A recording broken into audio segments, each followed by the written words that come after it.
The Thermopylae Passage is located between the slope of Mount Eta and the southern shore of the Gulf of Mali. In the area of Thermopylae, the high mountains come very close to the sea, leaving a narrow 7-kilometer passage between the mountain spur of Calliander and the sea coast. In the narrowest part of the passage, the width of the road allowed only one wagon to pass. On average, the width of the gorge varied between 30 and 100 meters. The mountains framing the coast of the Gulf of Mali come very close to the sea in 3 places in the Thermopylae Gorge.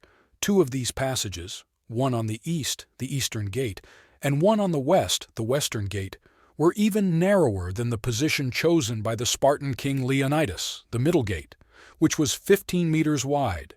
Here the vulnerable left flank of the Greeks was protected by a sheer cliff, almost 1,000 meters high. This position had another advantage. In the Middle Gate, the Phocians in ancient times erected a protective stone wall designed to protect their lands from the sworn enemies from the north, Thessalians. At the same time, the reliability of the strong Thermopylae position was considerably reduced due to a large number of additional routes to the south and east to bypass the gorge. The largest of these was represented by the passage of the Anopia. All these mountain paths were difficult to pass through, but with great desire it was possible to lead a foot army to bypass the Thermopylae Gorge within a day. At present the terrain has changed beyond recognition, and the sea has receded 9 kilometers. The site of the famous battle between the Greeks and the Persians rests under 20 meters of river sediment. In a pristine condition, preserved hill Kolonos, on which, surrounded by the troops of Xerxes, Lacedaemonians took the last battle. Greek archaeologist Spiridon Marinatos discovered a large number of Persian arrowheads around the hill, which changed the previously accepted identification of the place where a handful of Spartans died in a hail of arrows from Xerxes' archers. The strategic importance of Thermopylae lies in the fact that here in ancient times ran the main road from Thessaly to Phocis and further south into Middle Greece. Later, other fortified points arose to control the passage at Thermopylae. The epic 3-day battle in the rocky Thermopylae Gorge has become one of the legendary battles of world history. A tiny allied Greek army led by the Spartan king Leonidas and his 300 warriors annihilated thousands of Persians here before being crushed by overwhelming enemy forces. The Spartan sacrifice was not in vain. It inspired the Greek polis, and a year later the Persians were defeated at the Battle of Plataea. But the defense of the Thermopylae Gorge during the period of antiquity was not limited to the single and aforementioned battle. Already after that, the combined forces of the Phocians and Athenians stopped the advance of the Macedonian army of Philip II in Thermopylae, who did not dare to storm the fortified position of the Greeks and retreated.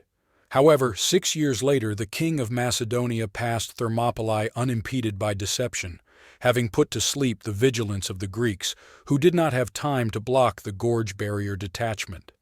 After the death of Alexander the Great, the combined forces of the rebellious Greek cities in a brief skirmish broke through the Thermopylae Gorge and began fighting against the Macedonians.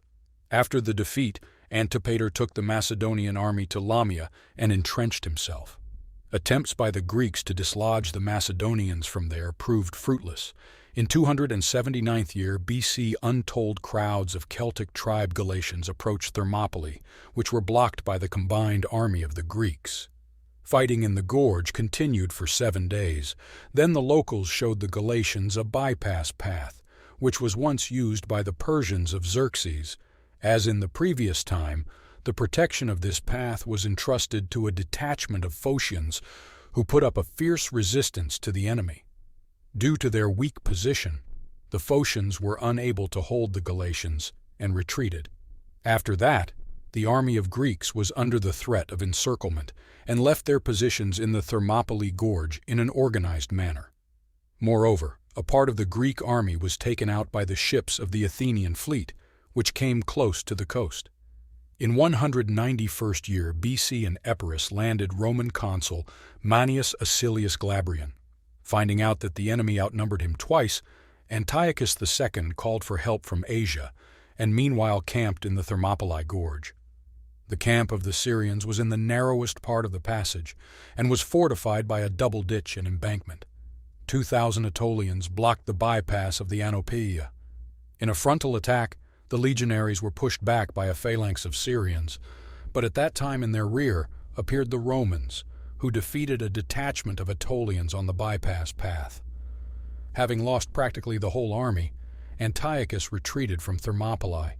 In 260 Gothic troops approached Thermopylae, which was guarded by a 2,000-strong force of Athenian militia under the command of Marcian, the Roman proconsul of the province of Achaia. The Greeks fortified the wall in the gorge and prevented any further Germanic advance into Phocis. In the 395th year, the Goths Alaric had already passed the Thermopylae Passage without hindrance and ravaged the whole of mainland Greece. In 517 Huns, in alliance with the Slavs and Bulgarians, made a plundering raid into Macedonia and Thessaly, reached Epirus in the west and Thermopylae in the south. What stopped their further advance into Greece is unknown. In 539th year, Huns again appeared at Thermopylae, and this time with the purpose of plundering advanced to the Peloponnese.